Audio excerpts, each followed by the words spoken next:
Bonjour à tous.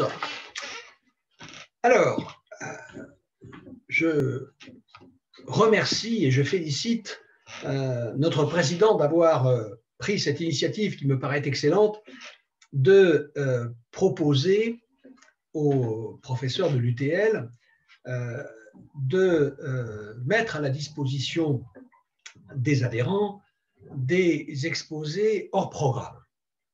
Alors, j'ai avec enthousiasme répondu à cette proposition. Je vais commencer, il y en aura peut-être d'autres après, mais ça je ne le sais pas. Je vais commencer par proposer un exposé sur la notion de laïcité. Alors c'est un exposé qui m'est arrivé déjà dans des circonstances différentes de faire, notamment à l'Université du Temps Libre, mais il y a maintenant fort longtemps, peut-être une quinzaine d'années, et ailleurs, dans des durées et avec des contenus différents. Je précise d'ailleurs que je me suis quand même donné la peine de refondre cette conférence pour cet exposé que je commence aujourd'hui. Ça tiendra, enfin je ne voudrais pas que ça dépasse 2 séances de 45 minutes, mais il est sûr qu'avec une seule, je n'en viendrai pas à bout. Donc 2 séances de 45 minutes dans lesquelles je me propose non pas du tout d'examiner et encore moins de résoudre les problèmes pratiques que nous pose aujourd'hui l'application du principe de laïcité dans la société française. Je ne parlerai que très peu des questions relatives, par exemple, au financement des lieux de culte, au port des signes religieux à l'école, ou aux questions, par exemple, de la tenue vestimentaire dans l'espace public, ou par exemple des questions comme les prières de rue, les processions, etc. Je les aborderai, mais mon objet central est ici, et je vous parle en tant que philosophe, de clarifier la notion. D'abord, de clarifier la notion, ce sera mon premier objectif. Clarifier la notion, ce qu'elle est, dire ce qu'elle est, et même en commençant par dire ce qu'elle n'est pas. Et c'est très important parce que la laïcité est souvent présentée pour tout à fait autre chose que ce qu'elle est en réalité. Et donc, là, j'ai pour but principal, premier, c'est le plus urgent, un but définitionnel, si vous voulez. Ensuite, je dirai quelques mots de son histoire, mais toujours, parce que je ne suis pas historien, au point de vue de ce que cette histoire peut nous apprendre sur l'essence même de la notion et du principe de laïcité. Je parlerai notamment du lien particulier que cette notion entretient avec notre pays, avec la France. Enfin, troisièmement, je voudrais réfléchir sur la valeur de la laïcité et ce qui peut justifier d'en faire un principe universel. Alors, première question, ce qu'elle est. La République française est indivisible, laïque, démocratique et sociale. C'est l'article 2 de la Constitution de la France. La République française est, je cite, indivisible, laïque, démocratique et sociale. Qu'est-ce que cela veut dire? Alors, je commencerai, et ce sera le grand 1, par examiner l'idée de laïcité. Quelques mots sur ma façon de procéder pour les plans, pour ceux qui n'auraient pas l'habitude, parce qu'ils ne suivraient pas le cours sur la philosophie de l'astronomie. Je procède selon une numérotation qui me paraît commode parce qu'on sait au moins toujours où on est avec cette numérotation, même s'il est un peu lourd de l'annoncer oralement. Vous aurez un grand 1 à l'intérieur duquel vous aurez un 1.1, un 1.2, un 1.3.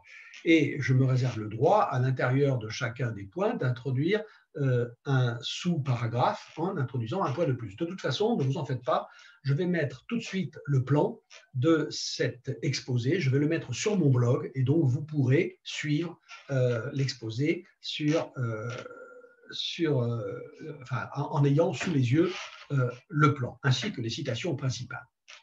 Alors, grand 1, donc l'idée de laïcité. 1.1, première section, ce que la laïcité n'est pas. Ce que la laïcité n'est pas. Les adversaires de la laïcité, notamment, car c'est la plupart du temps de ces adversaires que viennent ces déformations, mais elles peuvent venir aussi de certains qui se réclament de la laïcité et qui veulent la défendre ou qui prétendent la défendre. Alors, ce que la laïcité n'est pas, elle n'est pas d'abord l'athéisme. La laïcité n'est pas l'incroyance. Ce n'est pas la négation de Dieu.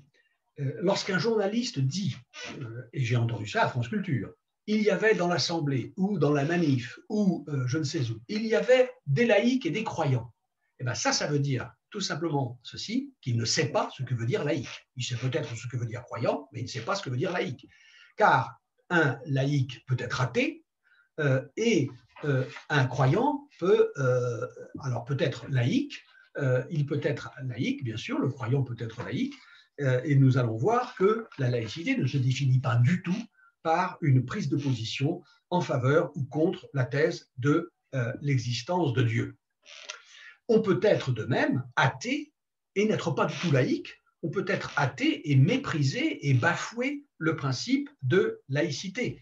Ça a été le cas, je montrerai dans certaines circonstances historiques. Donc, premier point, la laïcité n'a rien à voir avec la question de la croyance ou de la non-croyance en Dieu. La laïcité n'est pas non plus l'agnosticisme. Parce que l'idée de laïcité contient, et cela est vrai, l'idée de neutralité à l'endroit des religions. On la confond quelquefois avec l'agnosticisme, en faisant d'ailleurs assez souvent un contresens sur cette notion même d'agnosticisme, c'est-à-dire qu'on superpose deux erreurs. La laïcité n'est pas l'agnosticisme. Qu'est-ce que c'est que l'agnosticisme?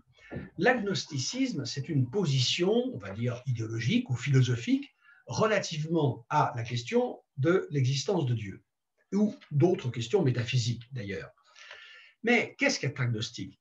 Étymologiquement, ça veut dire ne pas savoir. Le A est privatif et la racine gnos signifie savoir. Mais être agnostique, ce n'est pas ne pas savoir si Dieu existe, car en toute rigueur, il serait possible, et il faudrait peut-être même dire que personne ne sait si Dieu existe ou n'existe pas.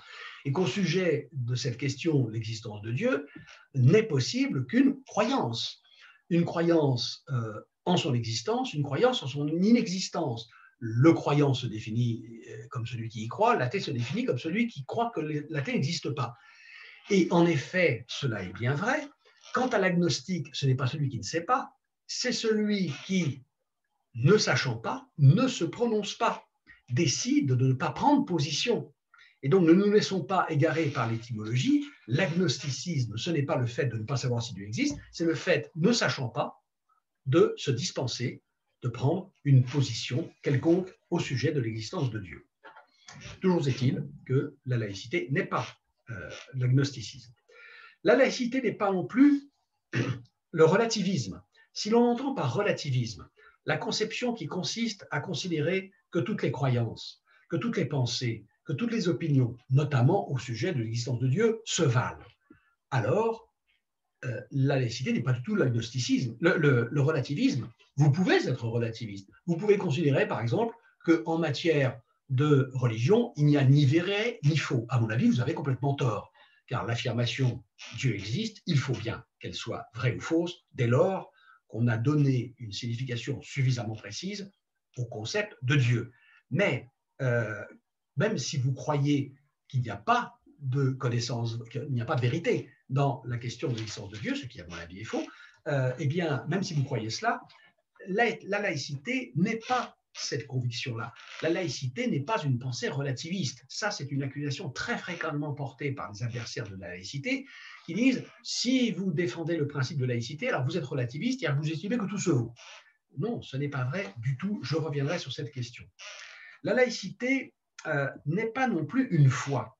Elle n'est pas une foi, par exemple, en certains principes juridiques, en certaines valeurs morales, exactement comme il y a une foi en l'existence de Dieu. Ce n'est pas une foi parce que tous ceux qui ont réfléchi sur la laïcité, qui ont théorisé la laïcité, se sont totalement abstenus de faire référence à quelque attitude que ce soit qui ait la moindre parenté avec ce qu'on appelle la foi.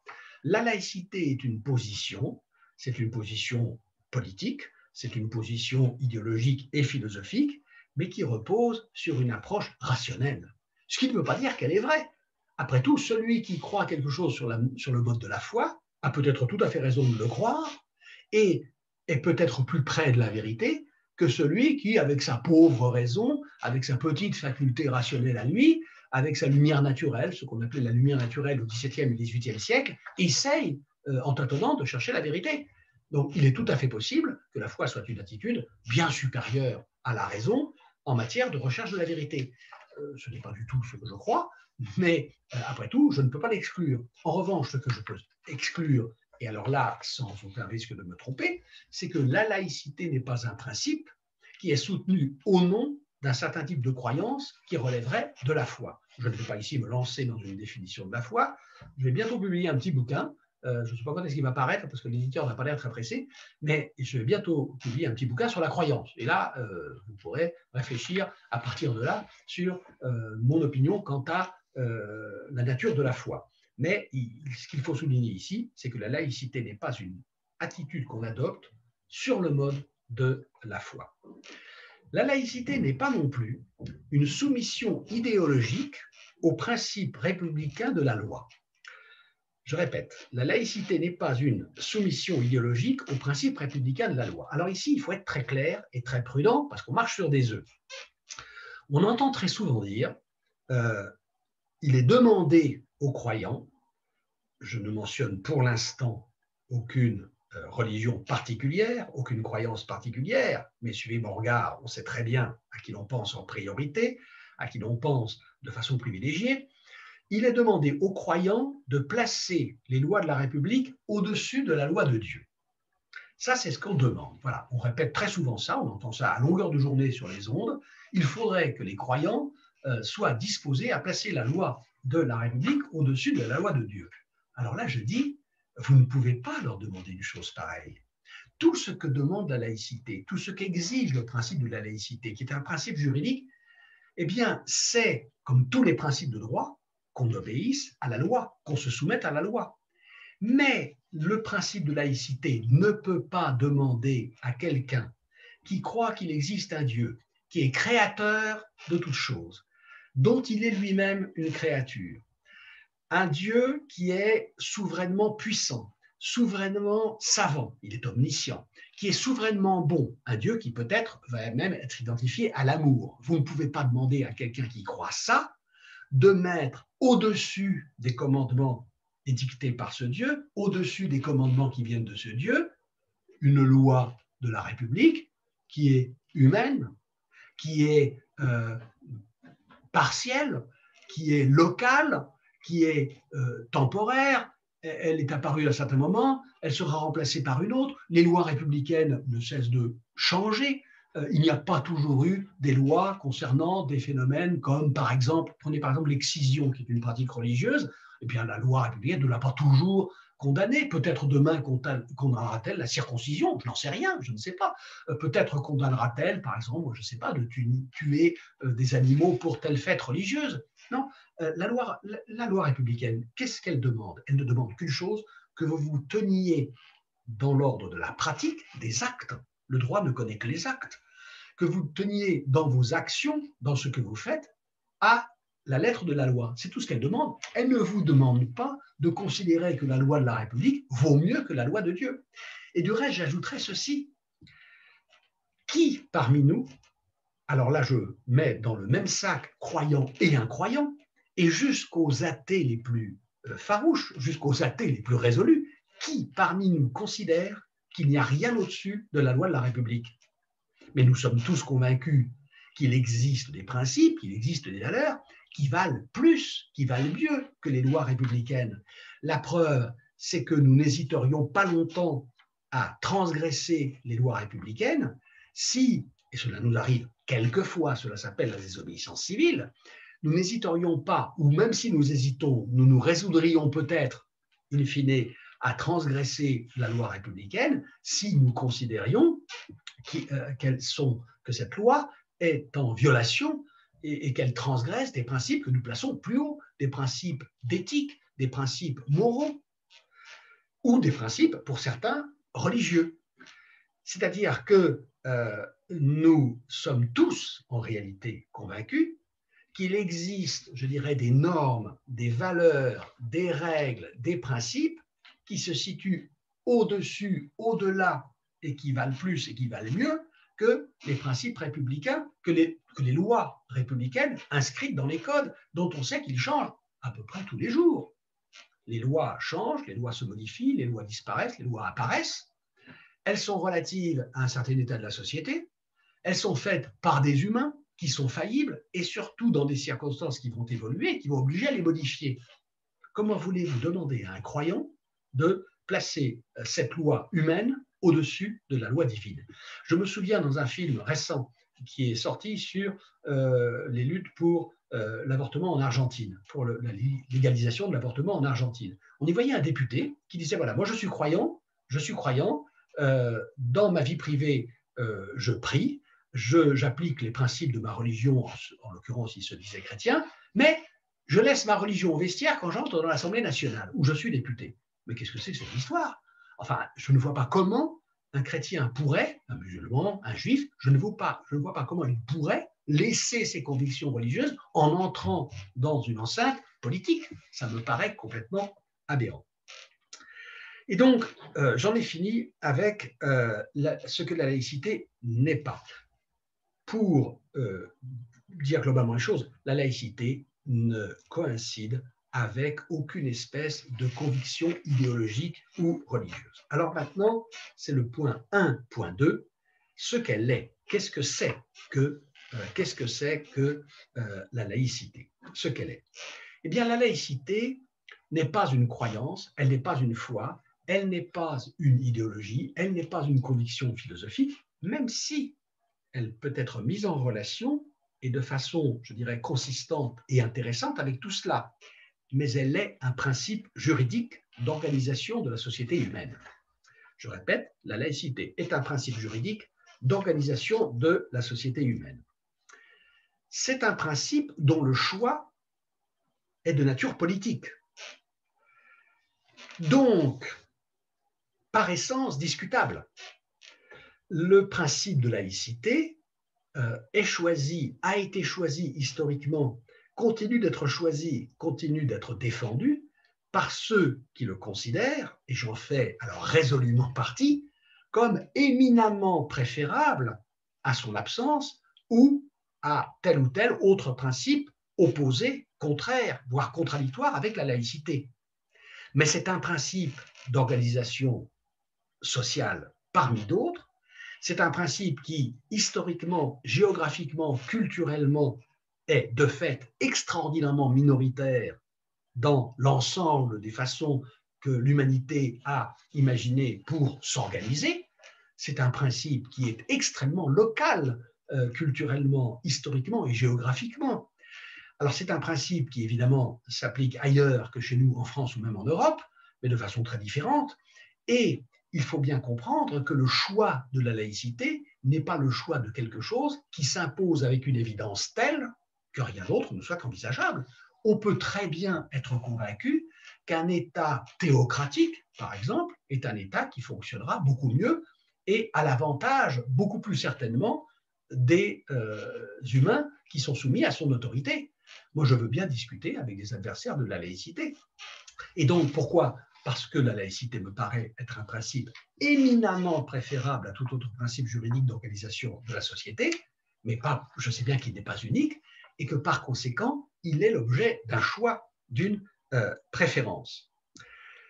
Du reste, un État laïque, un État qui respecte le principe de la laïcité, doit permettre à quiconque, tant qu'il ne le fait que dans le cadre des règles édictées par la loi, cet État doit permettre à quiconque de discuter le principe de laïcité. Le principe de laïcité n'est pas un principe sacré. Il n'y a pas de loi humaine sacrée.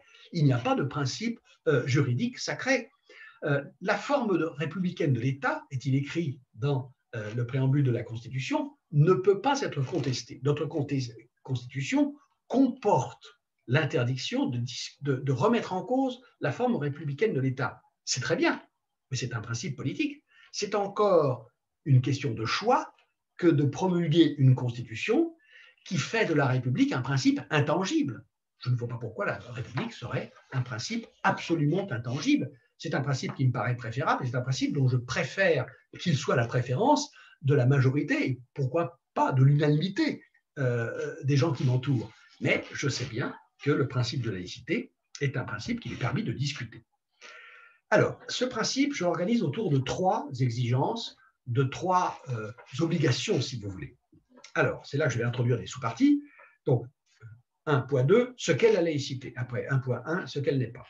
1.2.1, premier principe, indépendance de l'autorité politique vis-à-vis de toute doctrine particulière. Indépendance de l'autorité politique vis-à-vis de toute doctrine particulière. De l'autorité politique et bien sûr de tout ce qui en dépend.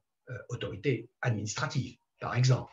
Et après, autorité scolaire, autorité de quelque nature qu'elle soit, du moment qu'elle relève de ce qu'on appelle, et je préciserai plus loin cette notion, la sphère publique. Alors, premier principe, donc, indépendance de l'autorité politique vis-à-vis de toute doctrine particulière. En quoi consiste ce principe? Qu'est-ce qu'il signifie? Alors, je reviens ici à 2 déclarations des droits de l'homme. La déclaration de 1789, article 3.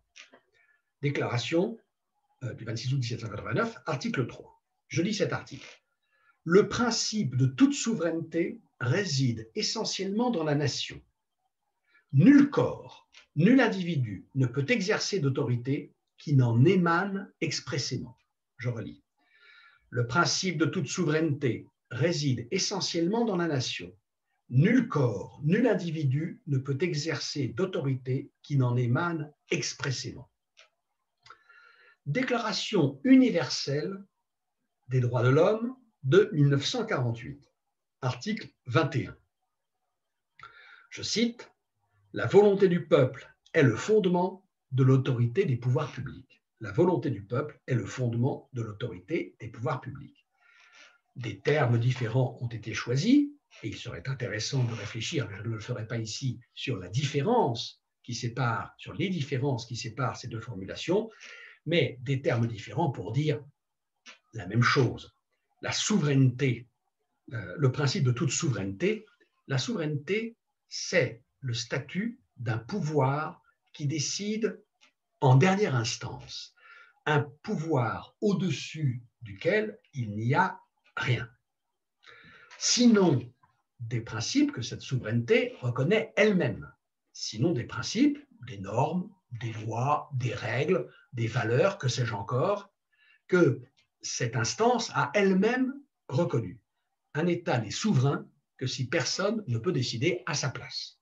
Un individu est souverain dans ses choix si personne, aucune autorité ne s'impose à lui. Donc, je répète ces 2 articles, le principe de toute souveraineté réside essentiellement dans la nation, essentiellement ne voulant pas dire du tout principalement, mais voulant dire par essence. Le principe de toute souveraineté réside essentiellement dans la nation. Nul corps, nul individu ne peut exercer l'autorité qui n'en émane expressément. Déclaration universelle de 48, la volonté du peuple est le fondement de l'autorité des pouvoirs publics. La laïcité n'est rien d'autre que la traduction juridique de ce principe, qui a été énoncé de 2 façons différentes.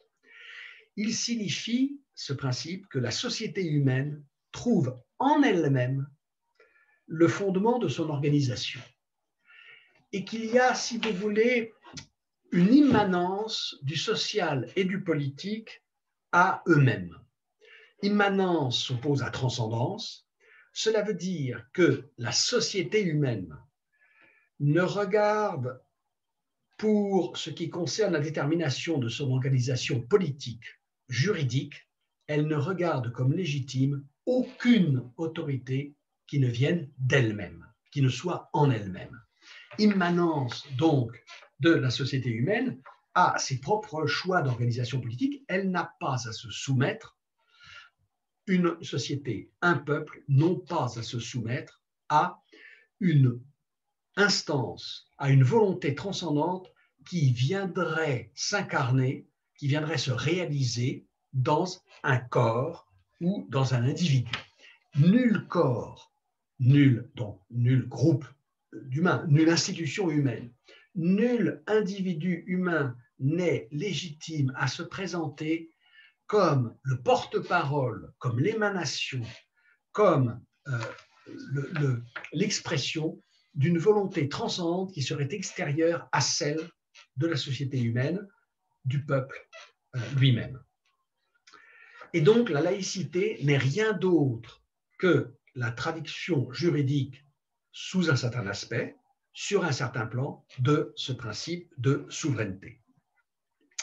Ce qui veut dire que les institutions que se donne la société humaine n'ont de justification qu'en elles-mêmes et ne peuvent se justifier d'une autorité surnaturelle ou transcendante. Elles n'ont besoin d'aucune norme de vérité dont la connaissance serait réservée à quelques-uns, à un corps ou à un individu. Que cette connaissance soit le fait d'une foi ou d'une science. Je n'ai pas plus le droit de me présenter au nom d'une connaissance scientifique comme détenteur exclusif, moi tout seul ou le groupe auquel j'appartiens, comme détenteur exclusif de la connaissance de la façon dont la société doit être organisée. Je n'ai pas plus le droit de le faire au nom d'une science que je n'ai le droit de le faire au nom d'une foi. Ce qui me conduit à préciser maintenant les rapports entre laïcité et religion. Je suis toujours donc dans le premier principe, à savoir indépendance de l'autorité politique vis-à-vis de toute doctrine particulière. Je n'ai pas dit vis-à-vis de toute doctrine religieuse, de toute doctrine particulière, je répète, jusque et y compris une doctrine qui se réclamerait de la science. Cela veut dire que la laïcité n'a pas à se définir par rapport à la religion, encore moins par rapport au christianisme, au catholicisme ou à l'islam, ou que sais-je encore. Nous verrons que des puissances non religieuses et même des puissances anti-religieuses, expressément dirigées contre la religion, peuvent se révéler attentatoires à la laïcité. L'erreur qui consiste, et elle est très fréquente, y compris chez les partisans de la laïcité, mais elle est beaucoup plus fréquente chez les adversaires de la laïcité, qu'ils se déclarent expressément ou qu'ils se déguisent. L'erreur fréquente qui consiste à définir la laïcité par opposition à la religion, elle tient, à mon avis, elle est imputable à deux facteurs qui sont les suivants. Le premier facteur, ce sont des facteurs historiques. C'est pour des raisons historiques que nous avons pris l'habitude de définir la laïcité par opposition à la religion, ce qui n'est pas conceptuellement rigoureux. Le premier de ces facteurs, c'est que les religions révélées se sont battues bec et ongle contre le principe de laïcité. Elles se sont battues bec et ongle contre les lois de laïcité, comme elles se sont battues contre la République et comme elles se sont battues contre les droits de l'homme. Il ne faut pas l'oublier. Deuxièmement, le deuxième facteur, c'est le fait que la laïcité est une notion qui pèse d'un poids plus considérable sur un pays particulier qui est le nôtre, qui est la France, parce que la lutte a été en France la plus rude, la plus farouche, la plus dure entre le principe républicain de laïcité et une religion, la religion catholique. Alors, quand j'ai dit les religions révélées se sont battues bec et ongle contre le principe de la laïcité, il faut rappeler ceci, que l'Église catholique en France ne s'est pliée au principe de laïcité que sur le plan pratique, dans sa façon de se conduire, mais elle n'en a jamais accepté le principe parce qu'elle n'accepte pas le principe de la souveraineté populaire. L'Église catholique en France aujourd'hui, évidemment, elle se tient à carreau. Elle se tient quoi? C'est-à-dire qu'elle se comporte de façon tout à fait, je dirais, fiable par rapport aux lois républicaines. Je n'ai absolument rien à reprocher à l'Église catholique aujourd'hui et à ses représentants quant au respect des lois républicaines. Rien. Je crois que là, il n'y a rien à dire, sauf peut-être du côté de quelques intégristes fanatiques qui peuvent quelquefois choisir de transgresser ces lois. Ils le transgressent, oui. L'église Saint-Nicolas du Chardonnay à Paris est occupée en toute illégalité depuis maintenant sûrement une quarantaine d'années, peut-être un petit peu plus, par les intégristes catholiques, en toute illégalité. Ils ont squatté ça, ils se sont pointés par la violence, ils ont pris possession de ça. Bon, ça existe. Mais l'Église catholique est tout à fait respectueuse des lois républicaines. En revanche, elle n'a jamais accepté le principe républicain. Catéchisme de l'Église catholique, paragraphe 1992. Paragraphe 1992. Toute communauté humaine a besoin d'une autorité qui la régisse. L'autorité exigée par l'ordre moral émane de Dieu. Ça, c'est exactement le contraire des deux articles que j'ai lus des déclarations de 89 et de 48. Je répète, toute communauté humaine a besoin d'une autorité qui la régisse. L'autorité exigée par l'ordre moral émane de Dieu. Et dans d'autres articles, 1897 à 1904, les articles 1897 à 1904, vous lirez exactement tout ce qu'il y a à savoir sur cette question. Et je trouve ceci au paragraphe 1918, il n'y a d'autorité que de Dieu et celles qui existent sont établies par lui. Il n'y a d'autorité que de Dieu et celles qui existent sont établies par lui. Ça, c'est un principe qui avait été déjà énoncé par saint Paul dans l'Épître aux Romains et qui est considéré aujourd'hui par l'Église catholique comme toujours absolument en vigueur. Et donc l'histoire, mais l'état présent des choses, explique, ça les catholiques ne peuvent pas s'en plaindre, et ni d'autres religions, que la laïcité soit définie souvent par ceux qui en connaissent mal le principe, contre eux. La laïcité, je l'ai dit, a une histoire française. Cette histoire française, elle est faite des guerres de religion, du poids de l'Église sous l'Ancien Régime, du gallicanisme, de la fusion du religieux et du politique, donc sous toute la durée de l'Ancien Régime, et de la résistance de l'Église catholique à l'idée républicaine et laïque. Et en plus, il faut ajouter que non seulement a existé ce conflit, mais que c'est dans la République française que le principe de laïcité a connu son application, sa mise en œuvre la plus stricte, la plus exacte, la plus rigoureuse. Et certainement pas la seule possible, car il y a d'autres États dont on ne peut pas considérer qu'ils violent le principe de laïcité et qui, pour autant, l'appliquent différemment.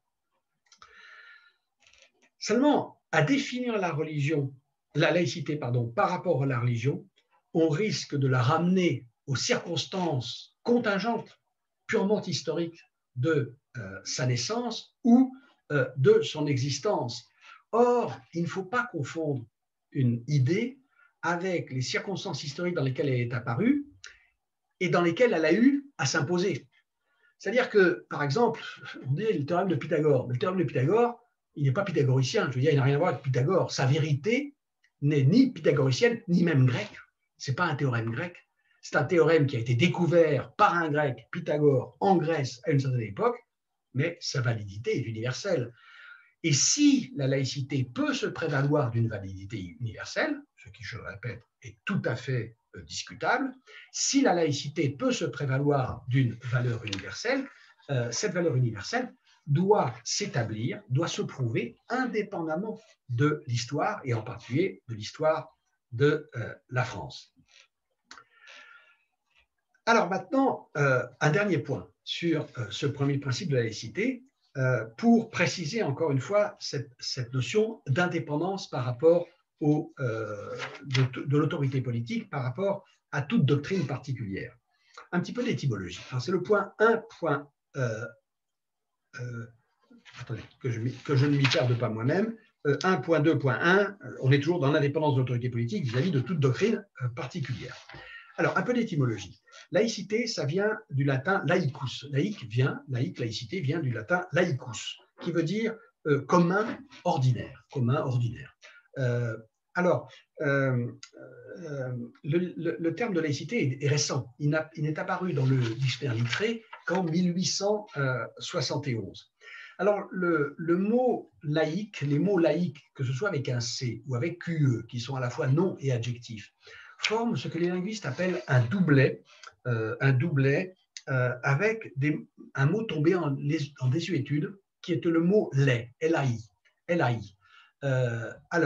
Le mot laï, c'était un adjectif qui qualifiait des frères et des sœurs qui appartenaient aux ordres religieux, mais qui n'avaient pas formulé les vœux. Un frère laï, une sœur laï, L-A-I-L-A-I-E, un frère laï et une sœur laï accomplissaient au sein de l'ordre religieux des fonctions, avaient des charges, mais sans avoir eux-mêmes prononcé les vœux. Ils avaient en général des tâches de domesticité. Et donc, la forme laï est la forme populaire, dont la forme laïque est la forme, si vous voulez, savante. Laos, en grec, le peuple, la foule, la masse, par opposition à tout ce qui peut s'en distinguer, à tout ce qui peut être au-dessus. Et c'est pourquoi la laïcité se définit par rapport au peuple, par opposition à ceux qui prétendraient s'élever au-dessus du peuple, un corps, un individu, pour lui dicter sa loi au nom d'une instance supérieure, transcendante ou surnaturelle. C'est pourquoi le véritable contraire de l'opposé de laïque, ce n'est pas évidemment croyant, pas du tout, ce n'est pas religieux. L'opposé de laïque, c'est clerc. C-L-E-R-C. C'est le clerc, l'opposé du laïc. Et voici ce qu'écrit Ferdinand Buisson dans le magistral dictionnaire de pédagogie, qui a été un ouvrage de référence absolument central pour toute la pensée scolaire et pour la pensée républicaine en général. Malheureusement, quels sont aujourd'hui nos maîtres du primaire, du secondaire, qui mettent jamais le nez dans le dictionnaire de pédagogie de Ferdinand Buisson, auquel j'ai fait assez longuement référence d'ailleurs au début de mon cours sur l'astronomie. Alors, voici ce que dit Buisson à l'article laïque. Le clergé, les clercs, c'est une fraction de la société qui se tient pour spécialement élu et mis à part et qui pense avoir reçu la mission divine de gouverner le reste des humains. L'esprit clérical, c'est la prétention de cette minorité à dominer cette majorité au nom d'une religion. Les laïcs, c'est le peuple, c'est la masse non mise à part, c'est tout le monde, les clercs exceptés, et l'esprit laïque, c'est l'ensemble des aspirations du peuple, du Laos, c'est l'esprit démocratique et populaire. On retrouve, avec cette idée d'esprit démocratique, la souveraineté nationale, la souveraineté de la nation, la source de toute souveraineté, la volonté du peuple. Alors, il y a deux cas de figure possibles. Soumission de l'État à l'Église, on est dans le cléricalisme. Soumission de l'Église à l'État, on est dans le totalitarisme. Si l'État prétend régenter le fonctionnement des églises et s'introduire dans leur ordre interne, alors il est totalitaire. Si les églises, si les clercs, un clergé, mais pas forcément d'origine ou de nature religieuse, je le répète, je l'ai déjà dit et je le répète, si un clergé, c'est-à-dire une caste d'élus autoproclamés prétend s'emparer de quelque autorité politique, publique que ce soit, alors on est dans le cléricalisme. Il se trouve d'ailleurs que souvent, le totalitarisme est une forme de cléricalisme, puisque le totalitarisme est souvent exercé au nom d'une connaissance particulière, réservée à quelques-uns détenteurs soit d'une foi religieuse, soit d'une connaissance scientifique, ce qui a été le cas, par exemple, dans le totalitarisme stalinien, où la terreur était exercée et le gouvernement totalitaire au nom d'une prétendue connaissance scientifique du social et de l'histoire. Ce pourquoi la laïcité a bien sûr un certain rapport avec ce qu'on appelle l'anticléricalisme, mais un rapport qui ne me paraît pas très essentiel. L'anticléricalisme, c'est l'attitude plutôt, enfin en français le mot désigne plutôt, anticléricalisme, le mot désigne plutôt une certaine attitude d'hostilité vis-à-vis du clergé. L'anticlérical, c'est celui qui fait croix à croix quand il croise un prêtre en soutane ou une bonne sœur en habit. C'est plutôt ça l'anticléricalisme. Mais l'anticléricalisme au sens strict, au sens, je dirais, rigoureux du terme, ça devrait se limiter à une opposition au cléricalisme, c'est-à-dire à un refus de voir les clercs, de quelque nature qu'ils soient, se mêler des affaires publiques. Alors, deuxième principe, 1.2.2, deuxième principe, la liberté de conscience individuelle. Liberté de conscience individuelle, ça fait corps avec l'idée de laïcité. Déclaration de 1789, article 10. Nul ne doit être inquiété pour ses opinions, même religieuses. Nul ne doit être inquiété pour ses opinions, même religieuses. Déclaration universelle de 1948, article 19. Tout individu a droit à la liberté d'opinion et d'expression, ce qui implique le droit de ne pas être inquiété pour ses opinions et celui de rechercher, de recevoir et de répandre, sans considération de frontières, les informations et les idées par quelque moyen d'expression que ce soit. Voilà. Alors là, c'est très clair. Liberté d'opinion, liberté d'expression. Et la première a pour condition la seconde, car c'est une erreur profonde que de dire, et on l'entend souvent dire, qu'on peut certes empêcher les gens de s'exprimer, mais qu'on ne peut pas les empêcher de penser ce qu'ils veulent. Si, il y a un moyen très simple d'empêcher les gens de penser ce qu'ils veulent, c'est de les empêcher de s'exprimer, de communiquer les uns avec les autres. Pourquoi? Parce que je ne pense pas ce que je veux penser. Si ce que je pense, je suis condamné à le penser tout seul, sans pouvoir le confronter aux pensées des autres. Il y a sur cette question un passage tout à fait lumineux de Kant dans ce petit opuscule qui s'intitule « Qu'est-ce que s'orienter dans la pensée ?» Je dis, certes, on dit, la liberté de parler ou d'écrire peut nous être retirée par un pouvoir supérieur, mais absolument pas celle de penser. Ça, c'est ce qu'on dit, c'est ce qu'on raconte. Et on le raconte encore aujourd'hui, parce qu'on n'a pas pris la peine d'entendre ce que nous dit Kant. Toutefois, c'est Kant qui continue, quelle serait l'ampleur et la justesse de notre pensée si nous ne pensions pas en quelque sorte en communauté avec d'autres, à qui nous communiquons nos pensées et qui nous communiquent les leurs. On peut donc dire que ce pouvoir extérieur qui dérobe aux hommes la liberté de communiquer en public leurs pensées leur retire aussi la liberté de penser. Le seul joyau qui nous reste, malgré toutes les charges de la vie civile, et grâce auquel on puisse trouver un remède à tous les maux de cet état. Donc c'est clair. Je me souviens d'une copie de baccalauréat dans laquelle j'avais lu ceci. Les sourds et les aveugles ont bien de la chance parce qu'ils n'ont que des pensées personnelles, puisqu'ils ne peuvent pas lire les journaux, ils ne peuvent pas écouter la radio ou la télévision. Alors évidemment, ceci nous fait éclater de rire, mais nous devrions aussi éclater de rire quand nous entendons dire qu'un pouvoir politique, une autorité civile, n'a que la possibilité de nous empêcher de communiquer nos idées, mais pas celle de penser ce que nous voulons.